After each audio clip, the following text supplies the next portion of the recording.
Hey, what's going on, everybody? Welcome back to another episode of the Fortified Life podcast, where we are passionate about developing a dependency on Jesus and the marketplace. I'm your host, Jason Davis, aka Mr. Fortify. Every week, we have the opportunity to bring on authors, speakers, coaches, CEOs, leaders of nonprofits who are also passionate about putting God back in business. And it's no different this week. Ladies and gentlemen, I'm very excited. I just recently met this individual, and I got to tell you, you know, those people who, in just one conversation, it feels like you've known them for a long time? That's how I feel like I know Wendy. Let me tell you a little bit about her before I bring her on and we get into the conversation. Wendy Cocke is the founder of Engineering Leadership Solutions LLC, where she provides management coaching and leadership development.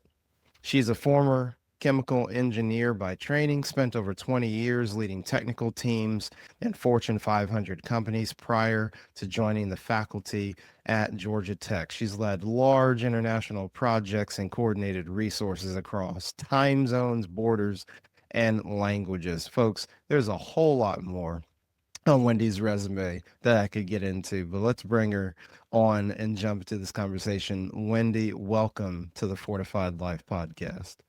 It is so great to be here, Jason. Thanks. Wendy, I got to tell you, I was teasing the audience about this, but Wendy, I really did feel like that. Our first conversation, and we have obviously a mutual friend that introduced us, but I really did feel that. And I always laugh how the Lord does that is when someone says, "Hey, you need to meet them." And then you do, and then you go back and you're like, "Man, it was way better than why were you holding back on me?" It's like someone I should have known for 10 years already. No, it just felt like we'd been friends forever. So I'm looking forward to today. Absolutely. Wendy, we know in 2025, you just didn't wake up doing what you're doing, and you have a really, really awesome story where you've had some major God moments. So talk about just your professional background, and then we'll kind of get into how God uniquely positioned you for a career transition. Of course. So my undergraduate degree, as you said in my intro, is in chemical engineering. And I did exactly what you're supposed to do as a chemical engineer out of college. I went and worked in research and development at a major Fortune 100 company here in Atlanta, helping to make new products come to life. I did that for about a decade, moving up just like you're supposed to, right? Entry level, and then slightly more responsibility, and then maybe a project leader role, then a management role. And then an opportunity came up for me to move into our manufacturing and supply chain organization to do what I had been doing, but on a bigger scale and with our manufacturing team. I took that opportunity and I moved over thinking it was going to be one of those career development moves. I was going to do it for about 12 to 18 months, get a broader experience and come back. My plan had been to be a director in the research and development organization. And I had so much fun in that group. I never left. I spent another 10 years over in manufacturing and supply chain, leading strategy and portfolio management, continuous improvement, all the different jobs you can do while you're in a staff level role supporting manufacturing. And then moved into our PMO, our project management organization, and was leading corporate wide projects. And that's when what I was doing when the world shut down in 2020. When I got home with everyone else in March of 2020, I was leading some really big corporate initiatives for a company that made N95 face masks and those yellow infection control gowns. My husband worked at another Fortune 100 company making paper towels and toilet paper. So we were really busy, if you can remember back to the pandemic. But what was really interesting is that I was spending as much of my time on Zoom calls with current and former colleagues, helping them understand how to lead their teams differently than I was working on the projects that I was assigned to work on. Because I had been leading differently at that point for about 8 years. I had gone part-time when my oldest, who's now a teenager, was an infant, and I had been helping people figure out how to work differently so that they could be successful in all their areas of their life. So when the world shut down, I had a 7 or 8 year head start on most of my peers on how to think about work differently and how to lead differently. And that is really the beginning of what became my career pivot. Wow. Wendy, you said a few things. I'm always amazed that prior to a career transition, there's always this grouping of skill sets that are amassed. And one that I hear through and through amongst several, I read so R&D, doing research, and then being some project management. Wendy, what would you say to people out there that same they're working and maybe they have an idea or a dream about something in the future?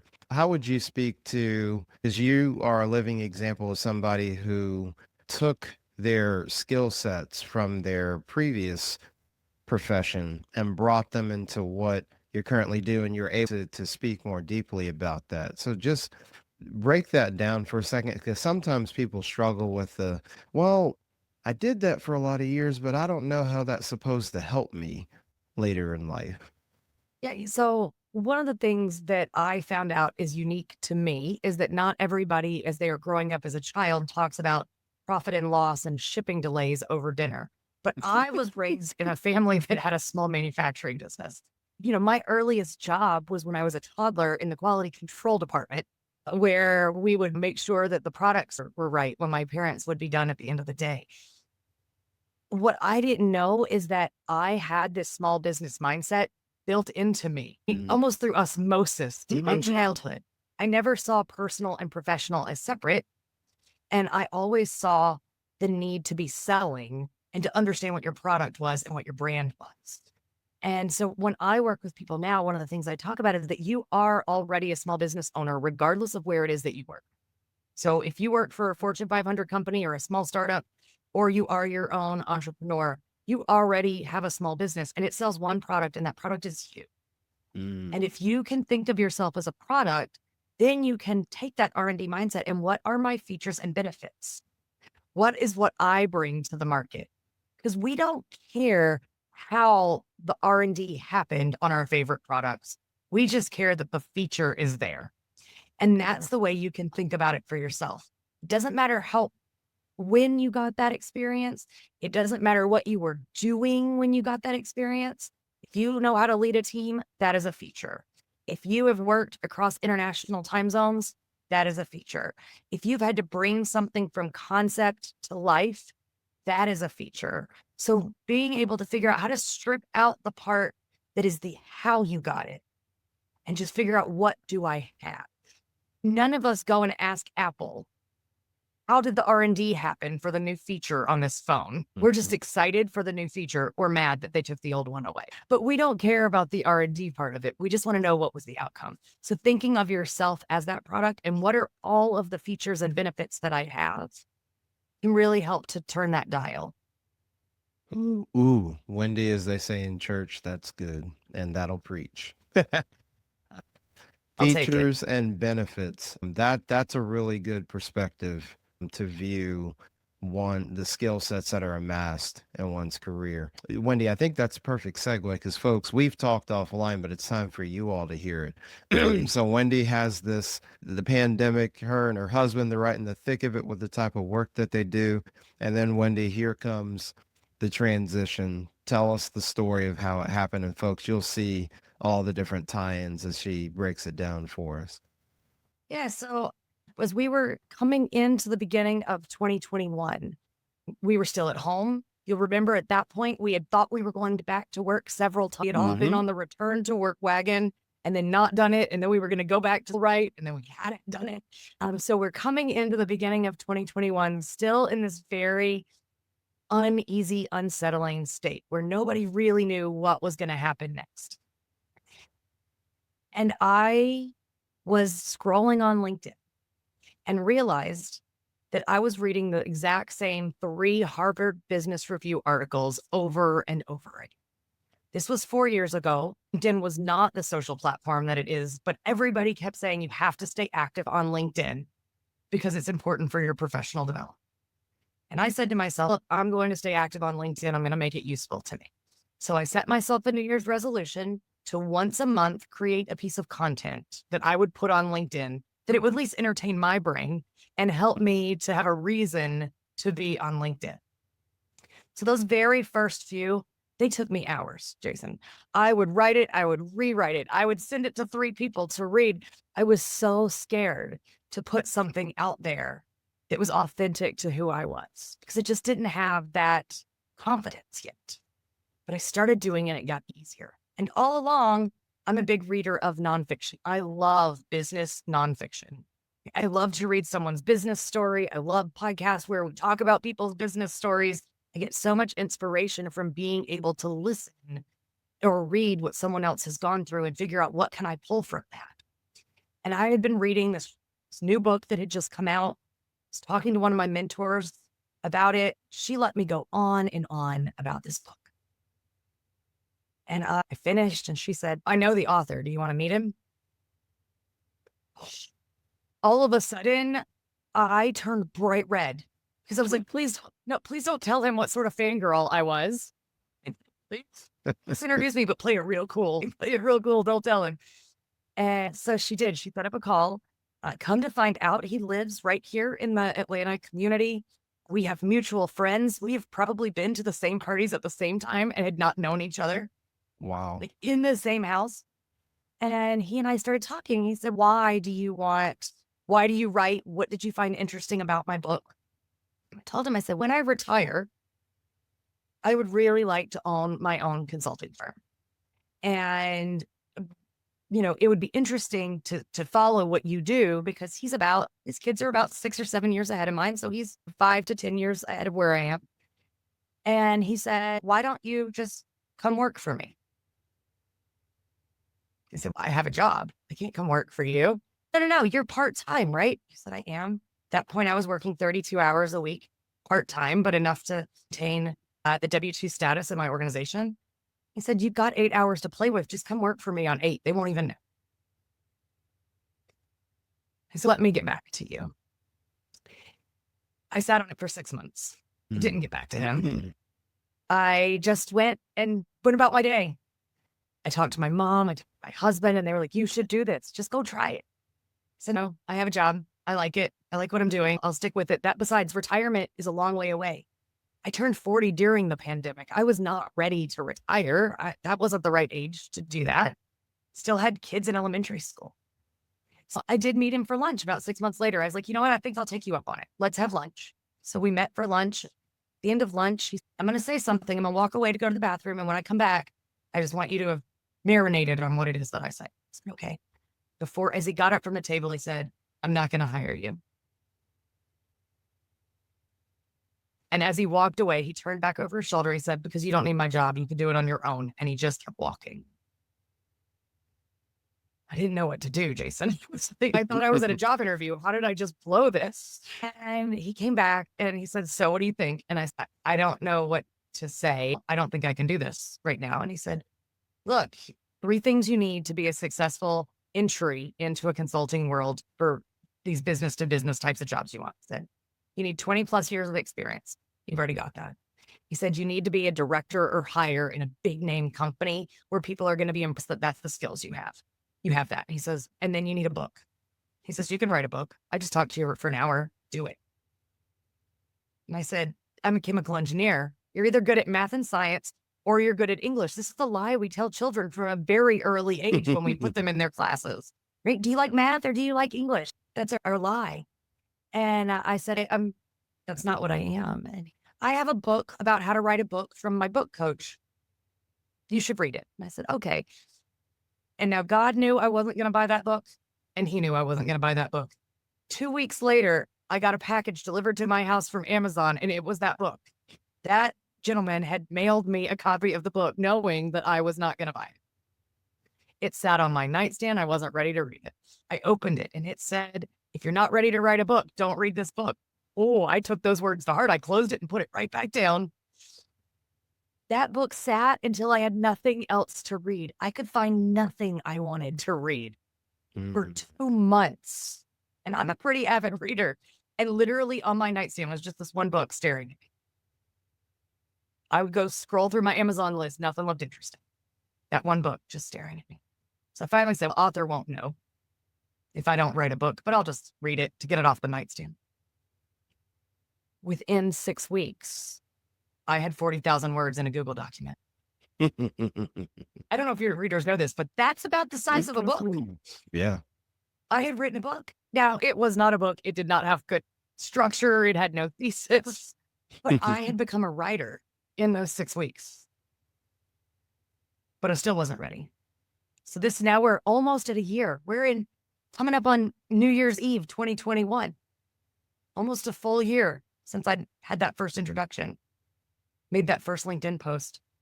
I said, I guess I should send an email to the author of this How to Write a Book. And if any of your listeners want to know how to write a book, Kathy Byock, her book is called On Your Mark, and it is amazing.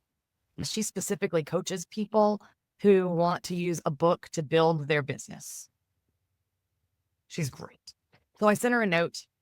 She emailed me back, and we had a meeting. We had a meeting on the second week of January on a Tuesday night. We talked about what it was that I wanted to write. And then any good consultant, she gave me the price tag. And I swallowed real deep. And I said, thank you very much. Let me think. I went downstairs to talk to my husband. He said, how did the book coach call though? And they could take a pretty nice vacation for what it is that she's, her services. And I said, besides, I have a job. And Jason, God said, I have given you the writing on LinkedIn. I have given you an author who has shown you what you need to do. I have had a book delivered to your house, and I have given you a book coach. The last thing you have is a job. I got laid off the next morning. My goodness. What more excuse did I have? It took me 12 months. I am real stubborn. But God said, if you think that the thing you have is a job, I can make that happen too. Not only did I get laid off the next morning, I got a text from the head of HR about 2 hours after I finished that call with the book coach to set up that meeting for the next morning that ultimately would be the day that should have destroyed my career. But instead, it was that springboard that allowed me to pivot in a way I had no idea what was ahead of me. Wendy, there's so much there. You mentioned, I know you said, I'm pretty stubborn, but I just want to call out sometimes we don't highlight enough the grace of God. And especially in the marketplace, Wendy, because you were getting these little nuggets, these little moments. And that's just, we have a patient and long suffering God, and he also knows each of his children, right? He knows the He knows I'm sons stubborn. and daughters. And so I just wanted to point that out for the audience is whether you do something quickly, which is ideal, or whether it takes a little bit, he still plays the nuggets. Because Wendy, what's really cool about your story, as humans, we could say all you got to do is, and then there's no help, no tools, no resources.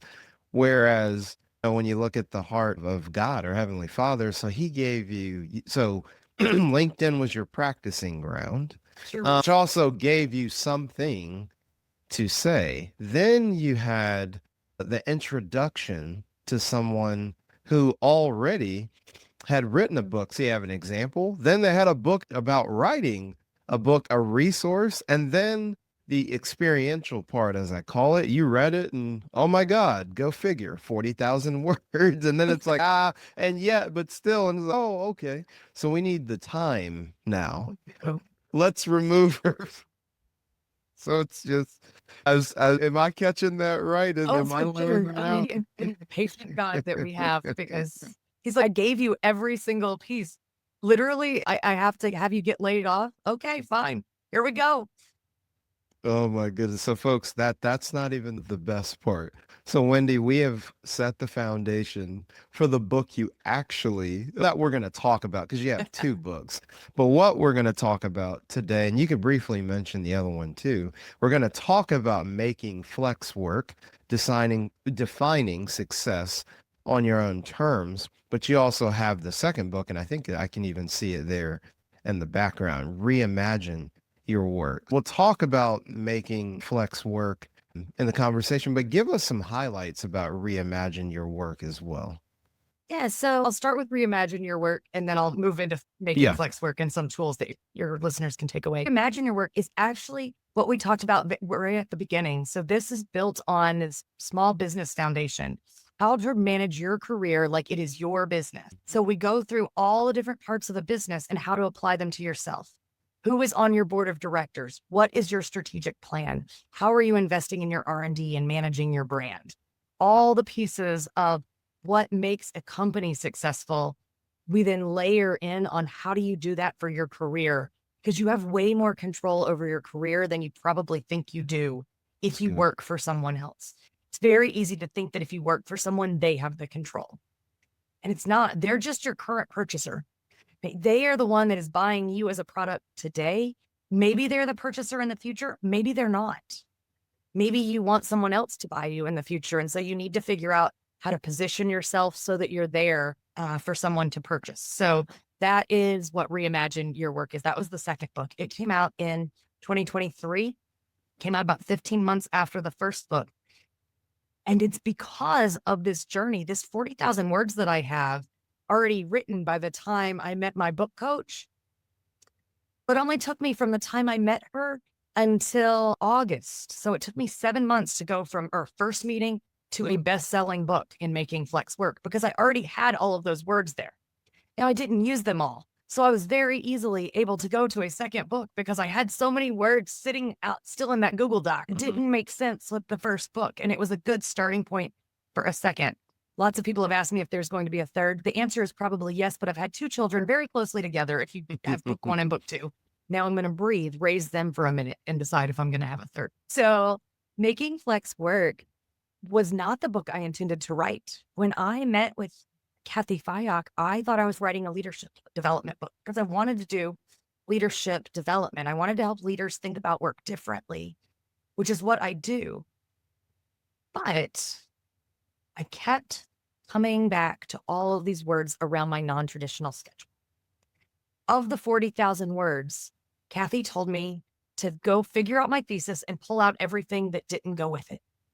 So if you're writing a book on leadership, part-time job is not really the way that most people would write a book on how to get into leadership. So I sat there for 45 minutes pulling out everything I had written about part-time, non-traditional, hybrid, or flexible work.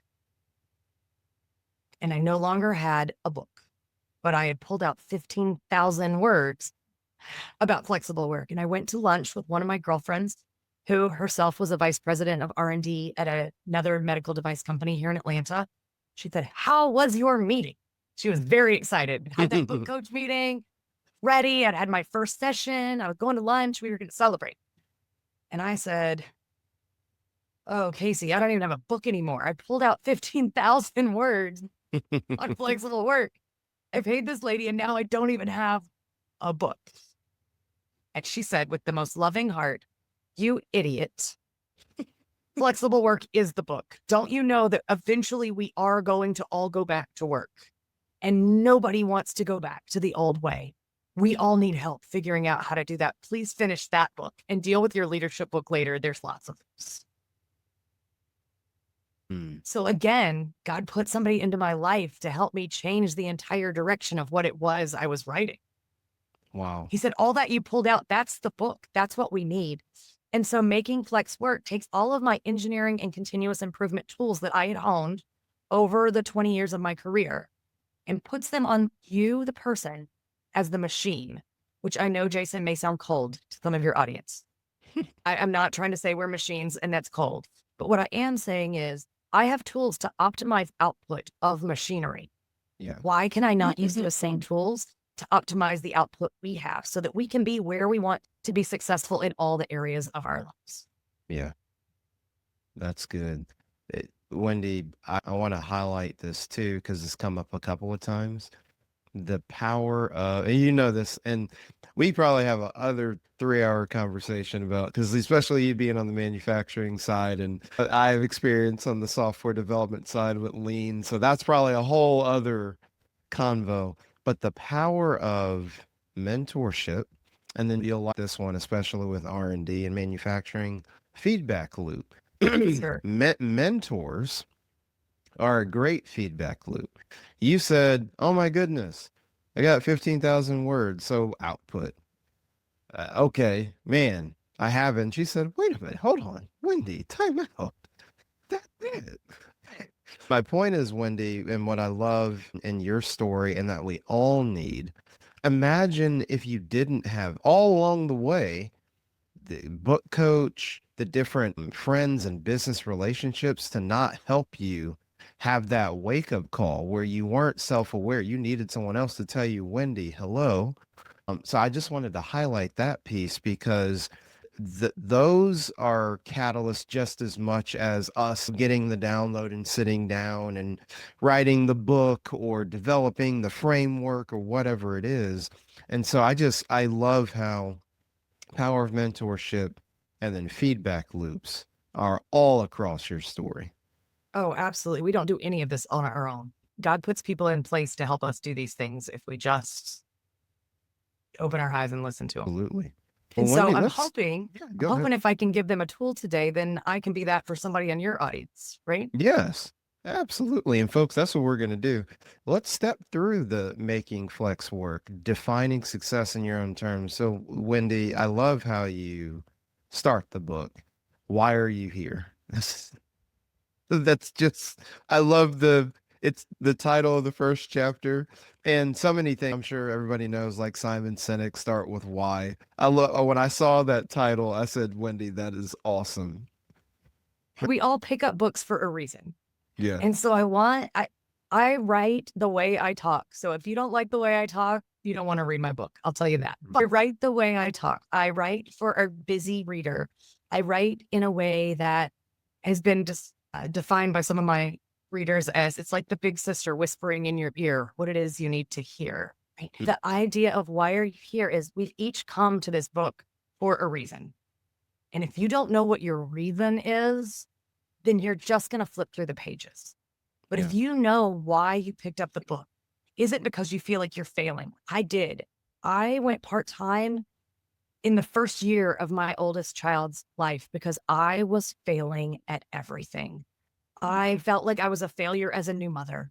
I was failing as a spouse. I was failing as an employee. And my friends, they didn't even make the list. I am one of those I have really high expectations for myself, and I couldn't meet them in any part of my life. Now, I have friends that have been very successful in all the areas of their life. They didn't need to go part time. I did. I needed to put on that oxygen mask. And for me, 8 hours was so much more than 8 hours. The difference in full time and 32 hours is not math, it is psychology. And so for me, being able to say no to things was important. Yeah. I had a coworker that said that he figured out the price of my guilt was 20% of my salary. And I said, yeah, you're probably right. You're probably right. 20% of my salary is the price of my guilt. But it allowed me to set boundaries that I had not been able to successfully set otherwise. Mm. So maybe that's why you're reading the book. Maybe you're reading the book because you're a leader and everybody's coming to you saying, I don't want to do the way I used to do it. Yeah. And you don't have any tools because you were successful the way you did it. It's very hard for us to mentor someone to do things very differently than we have done. So if you are 30 years into your career and you think we're going back to a pre-pandemic world, you have to understand that every semester we graduate more and more people who never worked the old way. Mm. There is literally nothing for them to go back to. They have no memory of work in the before times. Yeah. So we as leaders who feel comfortable in the old way now have more and more of our employees who don't even know what that way was. So we're asking them to go to something that makes absolutely no sense to them because it makes us feel more comfortable. Wow. So maybe that's why you picked up the book, right? But either way, whether it's because you need it or because your team needs it, I try to lay out tools that will help you figure out how to make sure everyone gets what they want. So I've got a 4-step method called the evaluation method. E, V, A, and L are our 4 steps. E is every hour counts. For those of you who have engineering or lean background, this is just a current state time study. For those of you that don't like those words that just came out of my mouth, don't worry. We're just going to journal our time. Okay? We can go either way. We can either do a current state time study or we can journal our time. It's the same. So we're going to write down what we do for a week. When are we working? When are we not? We're going to be really honest with ourselves. This is not something to turn into your boss. Right? I'm not keeping a time card, but I am recording what I'm doing. And not only that, is how am I feeling while I'm doing it? Am I being productive? Am I being distracted? We're going to use this now to create data about ourselves because now we know what it is that we're doing. And you may find that you're working a lot more than you thought. You may actually find you're working less than you thought. You may find that you're working less, but scattered across all day. So I ask you to take that time in that journal and not only look at the total number of hours, but they span on the clock. So are you picking up your phone at 6 a.m. and using it and putting it down at 11:30? You may have only worked 8 hours, but you did that across 15, 16, 17 hours.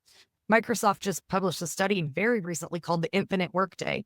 They have been monitoring all of us on their Microsoft 365, and they have figured out that we now never stop working.